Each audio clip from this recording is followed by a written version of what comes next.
entraînant la chute de sa reine, la mort de certains et l'exil d'autres des plus valeureux.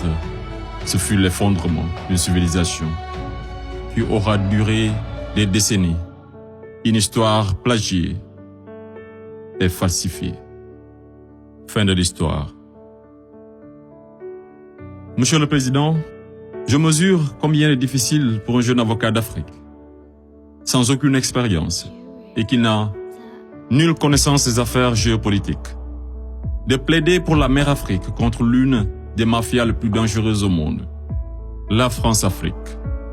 Cependant, quoique trop inférieur à mes adversaires, j'ose espérer que je serai tout de même en mesure de vous exposer clairement les faits, afin que vous n'ignoriez aucune partie de l'objet sur lequel vous êtes appelés à vous prononcer. Je vous prie alors de m'écouter avec bienveillance. Mesdames, Messieurs les jurés, vous n'êtes pas sans savoir que l'Afrique a été réduite à 400 ans d'esclavage, à 250 ans de colonisation.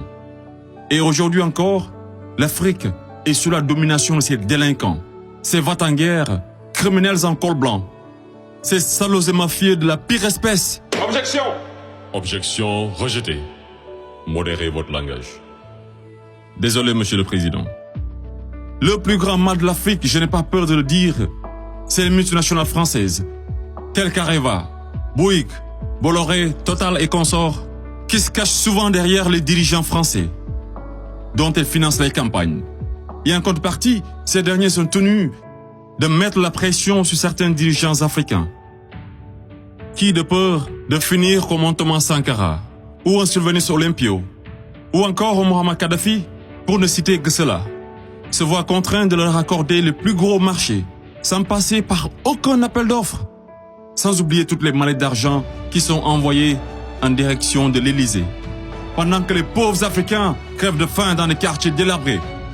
Et on s'étonne de voir de jeunes Africains désespérés s'embarquer sur le navire de fortune à la quête d'une vie meilleure. Et je vous assure qu'ils sont nombreux parmi ces jeunes à avoir tenté toutes les voies et moyens légaux, mais en vain. Pendant ce temps, la France et l'Union européenne se font des fortunes derrière leur business le plus lucratif, les demandes de visa Schengen, qui sont pour la plupart rejetées sans aucun motif valable. Monsieur le Président, avant que je n'oublie, permettez-moi de poser une question à la France-Afrique.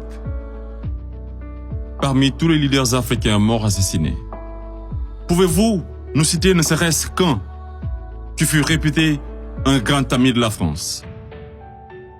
J'imagine qu'il n'y en a pas eu. Mesdames, Messieurs les jurés, je vous laisse juger.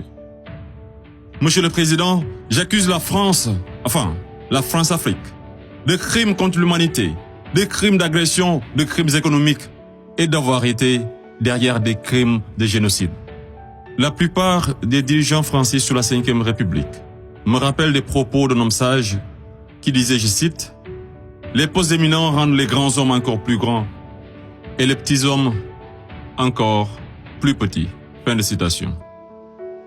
Et le pire d'entre eux, c'est ce nain assassin de Sarko, ce trafiquant d'influence, connu pour sa mégalomanie, l'homme aux scandales multiples, Bettencourt, Tapi, Kadhafi et j'en passe, ce criminel contre l'humanité, toujours en liberté, qui se la coule douce derrière les mélodies de la brune, alors que sa place se trouve à la haie.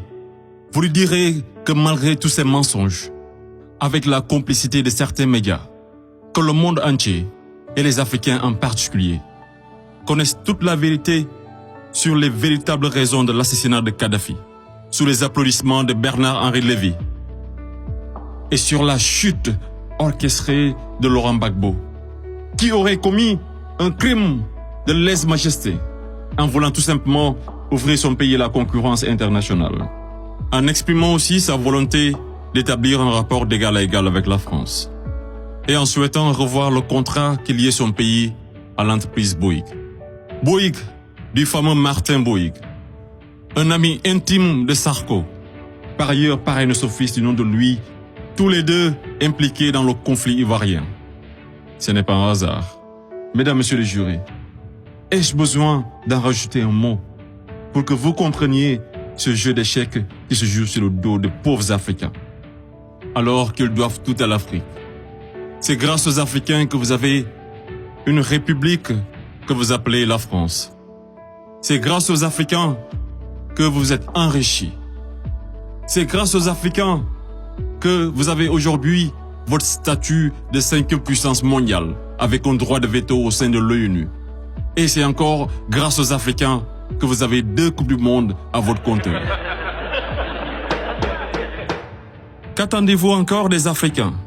Qu'on vous ramène la Lune?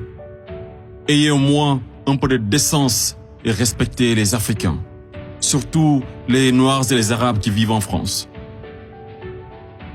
Monsieur le Président, je voudrais par ailleurs, et si vous me permettez de parler brièvement de la Cour pénale internationale. Il est un proverbe qui dit « Dis-moi qui tu fréquentes et je te dirai qui tu es ». Je propose de jeter un coup d'œil sur le profil des procureurs de la CPI. Commençons par l'actuel procureur de la CPI, une dame que je respecte pour 2 raisons. Pour son courage, pour avoir prouvé qu'être une femme et noire ne saurait être un obstacle à la réussite sociale, que la femme noire était capable de s'imposer partout et devant n'importe qui, et pour son combat pour la défense des droits des femmes. Mais devrions-nous faire semblant d'oublier qu'elle fut procureure générale, proche collaboratrice et conseillère juridique du président, et ministre sous l'une des pires dictatures de l'histoire de l'Afrique, sans jamais démissionner? N'est-elle pas comptable de ce régime? Le premier procureur de la CPI, l'Argentin Luis Moreno Ocampo, une haute personnalité dont le nom est impliqué dans les affaires de viol, de corruption, d'abus de pouvoir. Un procureur de la CPI qui détient avec son épouse des entreprises offshore dans les paradis fiscaux des îles Vierges, de Panama et de Belize. Et c'est le même type qui aujourd'hui offre ses services aux personnalités poursuivies par la CPI afin de les aider à échapper au séjour à la haie, moyennant de grosses sommes d'argent. Et tenez-vous qu'ils sont 123 pays à avoir ratifié le traité de Rome. Et sur 10 enquêtes ouvertes, 9 sont africaines.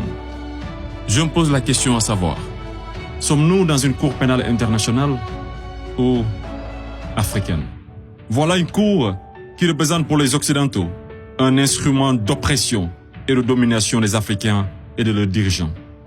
C'est pourquoi l'Afrique a besoin d'une cour pénale africaine, par les Africains, rien que pour les Africains et financée par les Africains.